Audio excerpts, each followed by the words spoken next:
भले ही आज आपके पास मुश्किलें तकलीफ़ें बड़ी हो सकती हैं, लेकिन कल कामयाबी भी बड़ी मिल सकती है। नमस्कार दोस्तों, मैं हूं मिथुन कुमार। फिर से एक नए वीडियो में आपका तहे दिल से स्वागत करता हूं। दोस्तों, महाभारत के रचयिता वेद व्यास जी की एक छोटी सी घटना है जो मैं आप लोगों के साथ शेयर करना चाहूँगा। सत्यवती के पुत्र वेद व्यास जी ने जब महाभारत की रचना कर रहे थे, वे अपने आश्रम में काफ़ी उदास हो रहे थे, कुछ सोच रहे थे, कुछ भूल गए थे, कुछ ऐसी बातें भूल गए थे जिनको वो सोच कर काफ़ी दुखी थे और काफ़ी उदास आश्रम में विश्राम कर रहे थे और बैठे थे और उदास भी काफ़ी लग रहे थे। उसी समय वहाँ पर नारद जी पहुँचे और वेद व्यास जी से बोले, मुनिवर, आप इतने ज्ञानी होकर, परम ज्ञानी होकर, फिर आप क्यों उदास बैठे हैं? क्या आपको कठिनाई है? क्या आपको दिक्कतें आ गई हैं? आप जो इतने उदास हैं, जब आप इतने परम ज्ञानी हैं, ब्रह्म लोक का ज्ञान जानते, तीनों लोकों का ज्ञान है आपके पास, फिर भी आप उदास क्यों हैं? तो वेद व्यास जी ने उसे समझाते हुए कहता है, नारद, आप तो ब्रह्मा के पुत्र हैं, स्वयं आप उसका उपासना किए हैं जो तीनों लोकों का स्वामी है, जो पूरी दुनिया का मालिक है, फिर आप बताइए मैं क्यों उदास हूँ? कहते हैं इस तरह के बकठक लड़ाई झगड़ा दोनों में काफ़ी देर तक चलती रही और बाद में नारद जी ने बोले, आप जो श्लोक का सृजन किए हैं, जो आप लिखे हैं, जिसकी रचना की है, उसमें तो सारे ज्ञान भरे पड़े हैं, सारे अर्थ, आर्थिक संस्कार, सारा कुछ आप दे दिए हैं, फिर आप इसमें उदास क्यों हैं? तो वेद व्यास जी ने मुस्कुराते हुए कहता है, मुझे लगता है कि मेरी कहीं ना कहीं गलती हो रही है, कुछ ना कुछ छूटा है।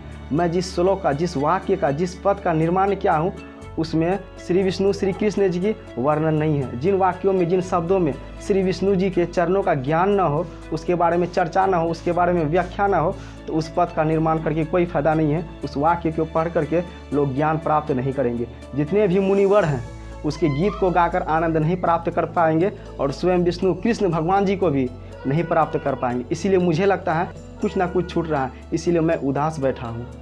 तो इससे यह सिद्ध होता है कि हम जो भी काम करते हैं, काम का कोई मतलब होना चाहिए, सही डायरेक्शन होना चाहिए, कुछ मतलब निकलना चाहिए। बेफिजूल के काम आप करते हैं तो उस काम को लेकर आप नाराज़ हो जाते हैं, उस काम को हमें नहीं करना चाहिए। यानी सही डायरेक्शन होना चाहिए। जिस काम को कोई मतलब नहीं है, उसे करके आपको कोई फ़ायदा नहीं है, कोई बेनिफिट से नहीं मिलने वाला है।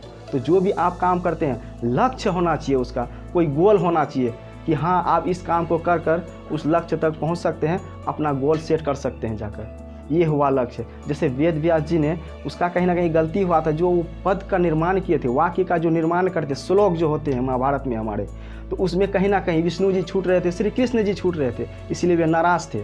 तो ऐसे वाक्य का निर्माण करके क्या फ़ायदा? ऐसे पद श्लोक का निर्माण करके क्या फ़ायदा जिसमें श्री विष्णु और श्री कृष्ण जी का व्याख्या ना हो, बखान ना हो। इसी तरह हम जो भी काम करते हैं, लक्ष्य होना चाहिए काम का कि हाँ, इस काम को करेंगे तो हम वहाँ तक पहुँचेंगे। काम का कोई मतलब होना चाहिए, कोई अस्तित्व होना चाहिए, तभी जो है हम उस काम में माहिर बन सकते हैं और महारत हासिल कर सकते हैं। तो हमें इन सब चीज़ों से बहुत कुछ सीख मिलता है। हम सीख सकते हैं वेद व्यास जी से, नारद जी से काफ़ी कुछ सीख सकते हैं। हमारे बीच आसपास सीखने के लिए बहुत सारी चीज़ें हैं, बड़ी बड़ी ग्रंथ है, महाभारत है, रामायण है। हम अगर उन सब चीज़ों को पढ़ेंगे, पलटा के देखेंगे, तो अपने आप में बहुत बड़ा ज्ञानी बन सकते हैं और लाइफ में उन ज्ञान को प्राप्त करके उनसे प्रेरणा लेकर लाइफ में अच्छा खासा आगे बढ़ सकते हैं।